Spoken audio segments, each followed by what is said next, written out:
ఆంధ్రప్రదేశ్లో రాజకీయ కక్ష సాధింపు చర్యలకు దిగిన సీఎం చంద్రబాబు తమ దమనకాండను పతాక స్థాయికి తీసుకెళ్లారని ఆగ్రహం వ్యక్తం చేశారు వైఎస్ఆర్సీపీ అధినేత వైఎస్ జగన్మోహన్ రెడ్డి. తాడేపల్లిలోని వైఎస్ఆర్సీపీ కార్యాలయం కూల్చివేతపై ట్వీట్ చేసిన జగన్, చంద్రబాబు నియంతలా వ్యవహరిస్తున్నారని పేర్కొన్నారు. రాష్ట్రంలో చట్టం, న్యాయం పూర్తిగా కనుమరుగైపోయాయని, హైకోర్టు ఆదేశాలను సైతం బేఖాతరు చేస్తున్నారన్నారు. ఎన్నికల తర్వాత చోటు చేసుకున్న హింసాత్మక ఘటనలతో రక్తం పారిస్తున్న చంద్రబాబు ఈ చర్య ద్వారా 5 ఏళ్ల పాటు తన పాలన ఎలా ఉండబోతుందో హింసాత్మక సందేశం ఇచ్చారని ఆగ్రహం వ్యక్తం చేశారు. బెదిరింపులు, కక్ష సాధింపు చర్యలకు తలొగ్గబోమన్న జగన్, ప్రజాస్వామ్యవాదులంతా చంద్రబాబు చర్యలను ఖండించాలని పిలుపునిచ్చారు.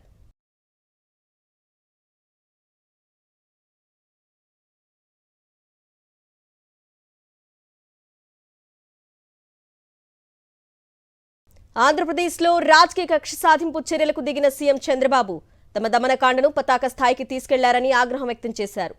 వైఎస్ఆర్సీపీ అధినేత వైఎస్ జగన్మోహన్ రెడ్డి తాడేపల్లిలోని వైఎస్ఆర్సీపీ కార్యాలయం కూల్చివేతపై ట్వీట్ చేశారు.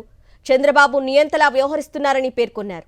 రాష్ట్రంలో చట్టం, న్యాయం పూర్తిగా కనుమరుగైపోయాయని, హైకోర్టు ఆదేశాలను సైతం బేఖాతరు చేస్తున్నారన్నారు.